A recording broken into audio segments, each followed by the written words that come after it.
Welcome back to That Dad Guy. It's October 27th, 2022, and today I've got some postcards to show you, and it was just a knock on the door, a ring of the bell, and an unexpected guest dropping them off. So Debbie stopped by. She's been a friend of the family for a long time, and she found some postcards in her house. She thought, hey, I know a person who could use those, so she swung by and dropped them off to me. So I appreciate that, Debbie. I'm going to show you what else she dropped off. She dropped off this piece of paper. It's a bunch of old vintage postcards. Makes me think of something that I got this week that you'll see in tomorrow's video. But if you look at it, postcards really were done a little differently back when it was the main means of communication when you were away. You've got the script writing, which most people don't write script anymore. They're printing. Some people even type their message and put it on a card and put it on the postcard. But it was really quite beautiful when it was done this way. So there's a piece of paper that I can use to decorate cards in the future, or envelopes, or whatever have you. So thank you for thinking of me when you saw that as well.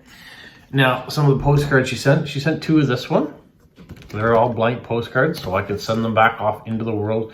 So someone who might be interested in trees or leaves or fall or something like that, that might be a good postcard.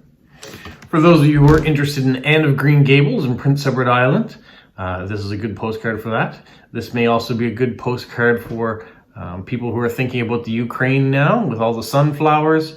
It's a very strong representation of what's going on there. That's what I see when I see sunflowers now. I think of the Ukraine, and our hopes and prayers go out to them. Here we have Banff, Alberta, Canada. My brother used to live there when he was working for the Canadian Pacific hotel chain. So it's in the beautiful Rocky Mountains in Alberta. Nice little town. When you're there, you sometimes even see mountain goats that are coming into town, or deer that are wandering around. You're really submerged in nature when you're there in the Rockies. Here's another one in the Rockies, another hotel that my brother worked at, Lake Louise. It said that The Shining by Stephen King, that horror movie, that horror book, I guess, was inspired both by Lake Louise and its seclusion in the mountains. It's kind of tucked away. You got to go way up the mountain in order to get to it. There's nothing really around it. Unlike Banff, that has a whole little town and community around the hotel in the mountains, this one is just a hotel way up in the mountains. So it is said that this hotel and the Algonquin Hotel here in New Brunswick, Stephen King's from Maine, so he'd be very familiar with our province, as our province and state are connected. So those two hotels were the inspiration for The Shining. All right, that's a little side note. All right, here's another one from the Canadian Rockies. You can see these. You can see the glacier tours over here, and the Lake Louise right there as well that we just saw, and mountain goat. Okay. As you're going up, you start in Banff at the bottom in the Rockies on the Alberta side, and then you go up to Lake Louise and Sunshine, that's in there. If you're going up closer to Edmonton, you're going to find Jasper, and so that's what we have here. Another nice little community. Very different from the other two. The Rockies almost seem to be further away. Well, I guess they are kind of. You're in the Rocky Mountains, but they seem to be further away than when you're at Banff and Lake Louise, and they're right there all around you. Very different. All right, so let's cross over into British Columbia. Here we have Kelowna. Another nice little town.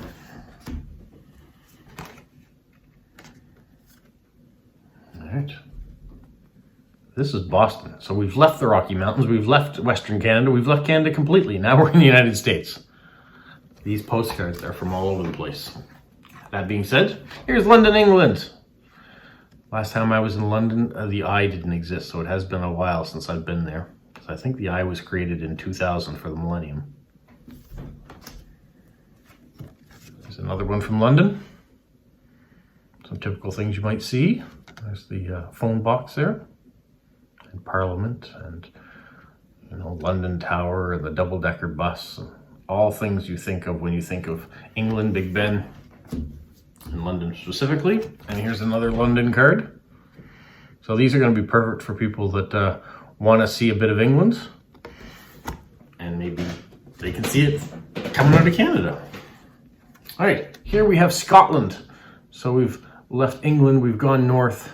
We're still in the United Kingdom, but now we're in Scotland. And this kind of is a topographical map of all the things you'll see in Scotland. Very nice. And my final card, also in Scotland, is William Wallace. So if you've seen the movie Braveheart, which is loosely based on his life and the events of his life, you know, we've got, I am William Wallace. Will you fight? 2,000 against 10. No, we will run and live. I fight and you may die. Run and you will live, at least for a while. And dying in your beds many years from now. Would you still be willing to trade all the days from this day to that for one chance, just one chance, to kill our enemies? For they may take our lives, but they will never take our freedom. So there's the famous speech that you saw in the movie as he's up on horseback in front of all his Scottish countrymen looking across at all the English soldiers on the other side, and then war breaks out. So there you have it. Those are all the postcards that Debbie dropped off and the paper. And that's what I have to show you today. So it's hard to believe that another week is almost come and gone. Today actually I went to the post box and there was no postcards. So that was the first day this week that I didn't have any. So a little sad when that happens, but I have been fortunate throughout the week and definitely over through the last few weeks of getting lots of mail. But the other thing that I haven't checked is my P.O. box. So I have to go over there tomorrow, check, see if anything has started to show up. I'm very excited about the very first piece of mail that shows up at my P.O. box. And I may certainly give it a distinction, whatever that first card is that shows up. But tomorrow I will check because I've got to pick up some stamps for all the post crossing that I need to do this weekend. I think I've got about 5 cards now in queue that I can pull addresses for and send out this weekend. This week I haven't pulled as they've come through, as I've gotten them available. I'm going to wait till Sunday again this time. Just checking to see how things are. It has been working out that if I pull them throughout, I'm getting a bunch of different countries, but I have checked every once in a while and pulled them on just the Sunday, and I've been getting different countries too. So I'm trying not to skew the numbers. If I pulled an address on, say, Wednesday, and then I don't mail it out till Monday, then you have all those extra days that it looks like it should be traveling and it hasn't really gone anywhere. So that kind of throws off the numbers for people when it says how long does it take to get from place A to place B. So this Sunday, that's what I'm going to do. I'm going to pull all my addresses again in the morning, or maybe even Saturday night as I'm prepping for that video. I might do that, but I want to pull them a little closer to when they're actually being sent out. That's the plan. I had a couple swaps yesterday, so I was able to write those up and send those off. So as of today, I'm fully caught up. I have all my post crossings gone, all my friend mail and things I've sent out from last week, and the swaps requested have been sent out. Next thing I got to do is tackle that backyard. I've been dreading it. Now, we've had a little bit of rain in the evening, so the leaves and things are all a little damp, so I don't really want to get out there and do raking and stuff when everything's wet, but it looks like this weekend's going to be really nice, so I'll probably have a chance over the next 3 days, Friday, Saturday, and Sunday, to get everything out. My goal usually is to do it on the weekend because on Mondays, that's when our garbage gets picked up, and so I like to be able to send out all the garbage on one day rather than having it lay around in bags around the house through the week and get rained on, and then it's messy to move, and you know how things get when you're doing yard work. That's the plan anyway. So thank you, Debbie, for the surprise cards and the paper. I'll make great use of those, sending them out. And thank you to everybody who continues to watch, continues to leave messages of support and comments like that dad guy, when that dad guy answers. If you want to go to the last video, put your questions in, and then on Saturday I will answer them. That's the plan for now. And if you're looking for my P.O. box, it's always in the description of these videos, so you can go in there and get that address if you ever feel like, well, you wanted to correspond. All right, you guys have a magical week. What, Polo? You say like, subscribe, share, and tell all your friends? Who's a good boy?